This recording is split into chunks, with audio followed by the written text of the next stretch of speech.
Hi everybody, this is Chad the Gaming Dad here on Dad's Games, and today is the 200 subscriber special. That's right, it's the one and only 200 subscriber special that I've been talking about.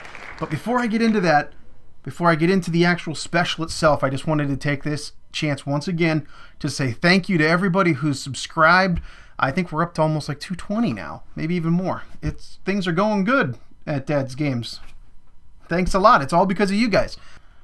And I thank every single one of you who has subscribed, because it's a big deal.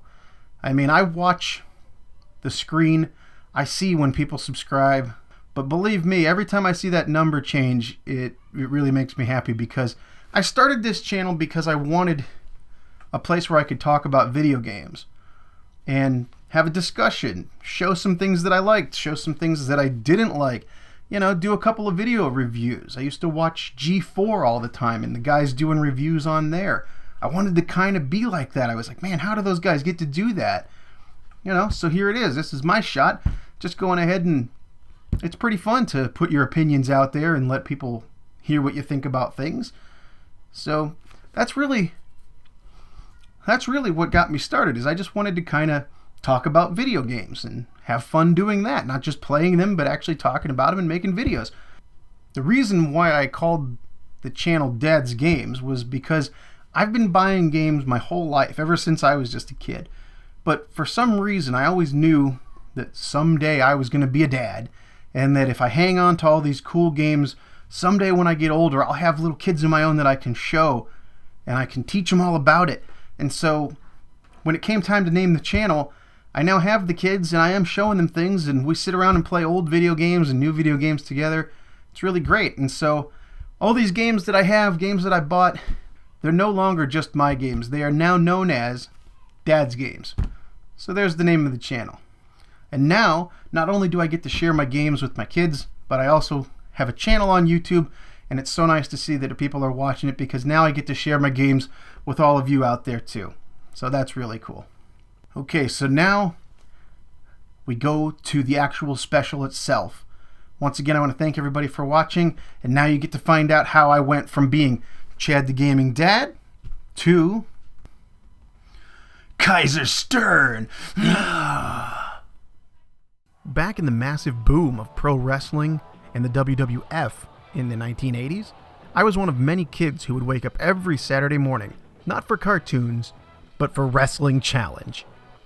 Here I would watch the likes of Hulk Hogan, Macho Man Randy Savage, Jake the Snake Roberts, Rowdy Roddy Piper, and many more battle it out on my TV, while my favorite announcer of any event to this day, Gorilla Monsoon, would describe every move and punch in such detail and enthusiasm that he could make even the likes of the fabulous Rougeau brothers seem cool. Hey, Bushwhackers, we've got a new song just for you after we beat you at Royal Rumble. Go ahead, John. I would pretend I was Macho Man and drop elbows on imaginary opponents right off the couch.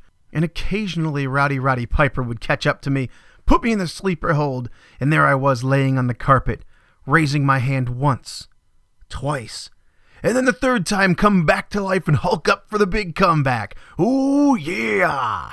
My very first pro wrestling live event was the second annual Survivor Series at the old Richfield Coliseum just outside of Cleveland, Ohio.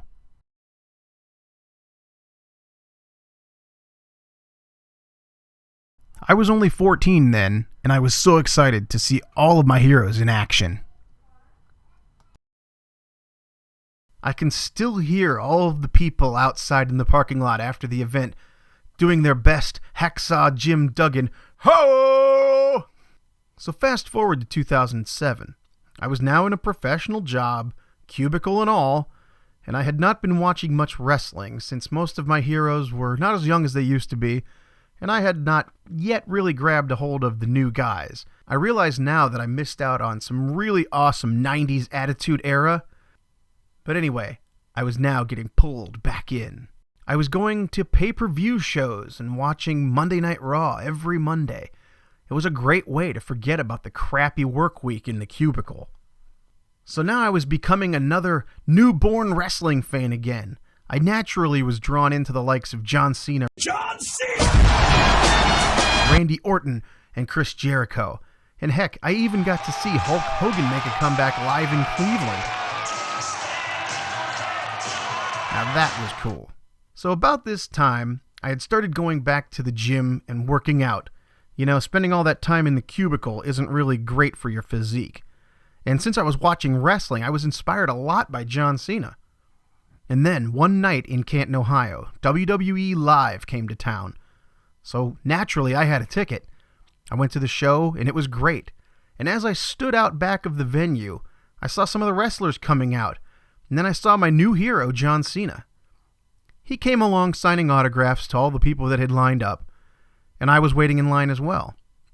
When he came to me, I looked at him and all I said was, "Hey, thanks for the inspiration." And at the time, I was starting to get in better shape and feeling better about myself than I had pretty much felt ever. He looked at me, thanked me back, and kept on going down the line signing. You know, I was happy I got to talk to my new hero for a second and watched as he was finishing up all the autographs. He then backed up, told the crowd that he had to go and was sorry but could not sign any more. But before he left, he stopped, he turned, he looked right at me, and he said, "But that I can sign." He came straight over to me, grabbed me by the head and signed my hat, looked at me and said, "Thanks again." I think I was the only one who did not ask for a signature. He must have liked that I thanked him for the inspiration, and heck, he may not even know to what extent I meant by that. But you know what, John? If you're watching this, you inspired me to do even more. And thanks again. So let's go ahead another year. I was watching all the wrestling I could find now at this point. My wife saw a poster hanging at a local grocery store advertising a local pro wrestling show, Main Event World League. I had no idea that there were guys wrestling locally, so yeah, I went. You know, I didn't expect that what I was going to see there was going to be like WWE, but hey, this should be fun. So here I am at the local event, and wow, did I really underestimate this. Not only was it just like WWE, but it was actually a lot better in some ways. You know, instead of an arena, it was in a National Guard armory. Instead of thousands in attendance, it was hundreds.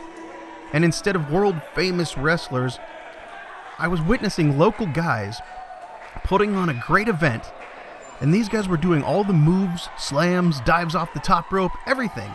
And even though there were only a couple hundred people in there, it was still louder and more exciting than what I saw at the Civic Center with WWE.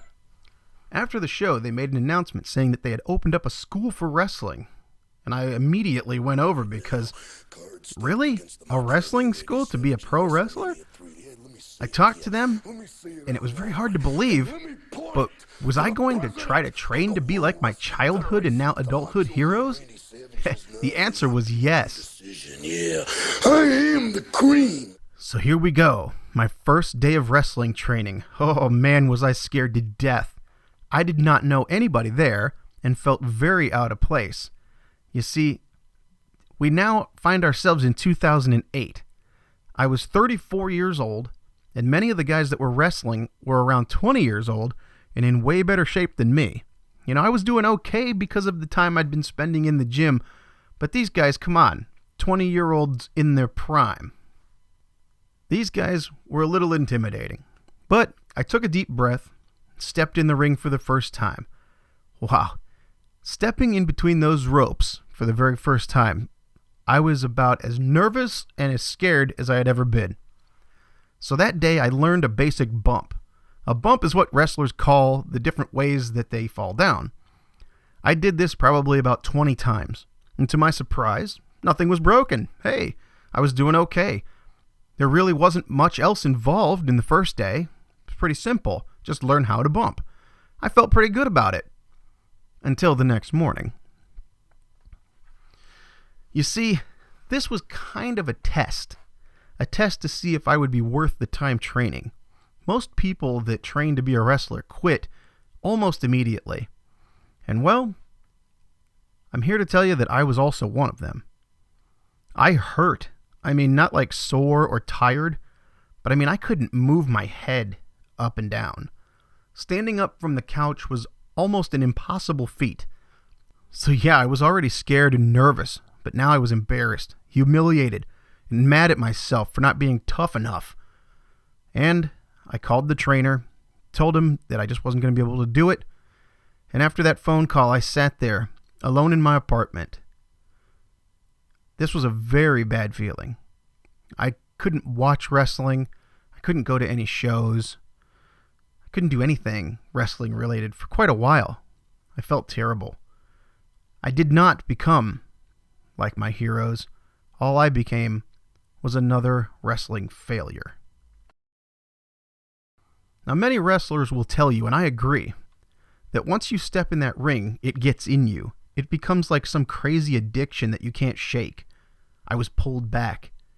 And since I had a radio and TV background from college, I thought I might be able to offer something to the local show.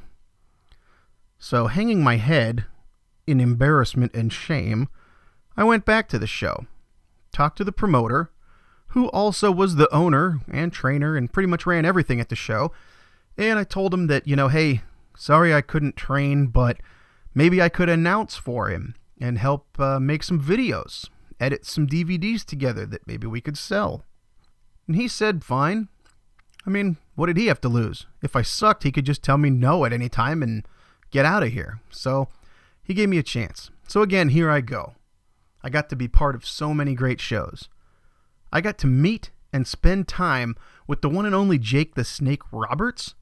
What an awesome guy, and how cool was it for me to be driving down the highway and look over in my passenger seat and see one of my idols from when I was a kid. That was a crazy feeling. One funny story about Jake was that when we were in the car driving, I did tell him that my first show I ever went to was the Survivor Series, and of course, for those of you who don't know, he was in that show. He was one of the team captains. And all he had to say to me when I told him about this was, yeah, you were pretty much ruined after that, right? And yes, Jake, I happily was.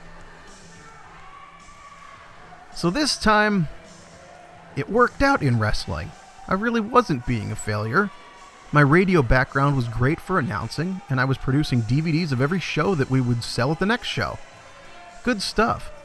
But like I told you before, that pull of the ring kept at me. I had been in there. I felt the bumps. They would not be silent in my mind. Eventually, I was convinced that there was no way around it. I had to do this. So I took the plunge. I paid for training in full this time, so I could not back out. Once you hand over a check for the total amount that it takes to train, you don't walk right back out. It was do or die time. I was not getting any younger, and I could never live my dream of being like Macho Man unless I sucked it up and got tough. Now, let me tell you, it was not easy, and many times I wanted to quit again and again. Wrestling may have a storyline, but pain is real, fear is real, and gravity spares no one. You learn to do things right by making mistakes. Mistakes that you have to pay for. You pay for them with your body and pain, but it all goes away. And eventually you learn the hard way until you get it right. But once you get it right, it feels great. It took over a year of training for me to build the confidence and skill to perform at even a beginner level. But eventually I was granted my first match. Oh man, it was great. In reality, we were in a garage with maybe 30 people. But for me, this was my WrestleMania moment. I was the German Nightmare versus BAD. And we had practiced this match over and over again in practice. But man, were the butterflies flying in my gut. I mean, wow. So here we go.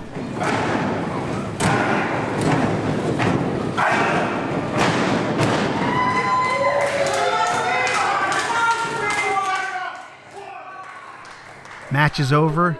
I'm laying there and acting as if I was hurt, but inside there was a giant smile because, wow, I finally made it. The match went well and I lived. I was the bad guy and they actually booed me. It sounds funny, but if you're the bad guy, the boos are like the applause for a good guy. I did my job, and now I really had the wrestling bite. I kept making the DVDs, but more importantly for me, I was now on the DVDs.